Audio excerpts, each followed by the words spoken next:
Quins arguments existeixen per defensar l'eutanàsia? En quines circumstàncies? Quin grau d'acceptació té entre els ciutadans? Com es defineix exactament? Qui s'hi involucra? La llei que la reguli hauria de tenir cauteles? S'ha de respectar l'objecció de consciència per part del personal sanitari? Aquests són alguns dels temes que tracta el darrer document elaborat pel grup d'opinió de l'Observatori de Bioètica i Dret de la Universitat de Barcelona, amb seu al Parc Científic de Barcelona, que respon a la voluntat d'intervenir en el debat existent al voltant de l'eutanàsia. Un debat que es manté al llarg dels anys i que resulta d'actualitat renovada amb cada nou cas divulgat pels mitjans de comunicació. El document coincideix amb un moment d'intens debat entorn al cas del jove de 19 anys francès Vincent Humbert i subratlla que, a més dels debats mediàtics, l'interès pel tema també queda patent en les enquestes d'opinió pública que mostren una acceptació majoritària per crear una legislació específica amb una tendència ascendent que es manté des de fa dècades.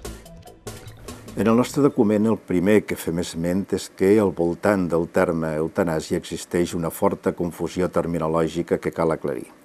Per nosaltres, l'eutanàsia és una acció que abraça dos actes, cada un dels quals té un protagonista diferent. En el primer acte, doncs, el protagonista és la persona malalta que pateix una malaltia greu que el conduirà necessàriament a la mort en un més o menys curt termini, o bé que aquesta mateixa malaltia li causa patiments permanents i difícils de suportar. És aquesta persona la que, de manera lliure i voluntària, sol·licita del seu metge que posi fi a la seva vida de manera plàcida i digna. Els continguts del document s'han publicat durant una roda de premsa al Parc Científic de Barcelona, en la que han participat la jurista i directora de l'Observatori de Bioètica i Dret, Maria Casado, i l'especialista en ètica mèdica, Albert Royes, coordinadors del document. El segon acte, per tant, és la intervenció mèdica a demanda de la persona que es troba en aquestes circumstàncies de salut per la intervenció mèdica que li proporcioni la mort de manera eficaç, ràpida i indolora.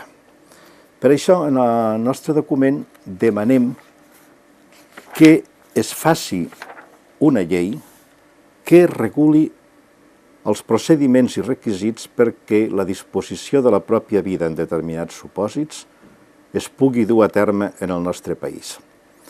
Aquesta llei hauria de precisar amb molta claredat el paper del metge respecte de tota petició d'eutanàsia que reuneixi els requisits que la pròpia llei estableixi i en la posada en pràctica de l'esmentada petició. El grup parteix de que el reconeixement progressiu de l'autonomia de les persones, considerada com a element central en el marc de les relacions sanitàries, ha de culminar amb l'acceptació de determinats supòsits de disposició de la pròpia vida i que per regular-los és necessària una legislació específica. Els drets fonamentals de les persones en l'àmbit sanitari i en especial el dret a prendre decisions sobre la pròpia salut es concreta en la Llei General de Sanitat de 1986. I des d'aleshores aquest procés s'ha desenvolupat gradualment mitjançant la introducció de l'exigència del consentiment informat, amb l'acceptació de que les persones competents puguin exercir el dret a rebutjar qualsevol tractament o actuació sanitària, incloent-hi els tractaments de suport vital, i a través de la promulgació de normes que regulen els documents de voluntats anticipades, qüestió que ja s'ha tractat en un altre document elaborat pel grup.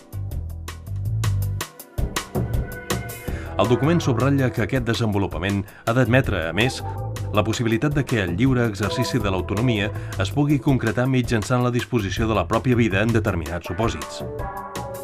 És a dir, admetent el que generalment s'anomena eutanàsia activa voluntària.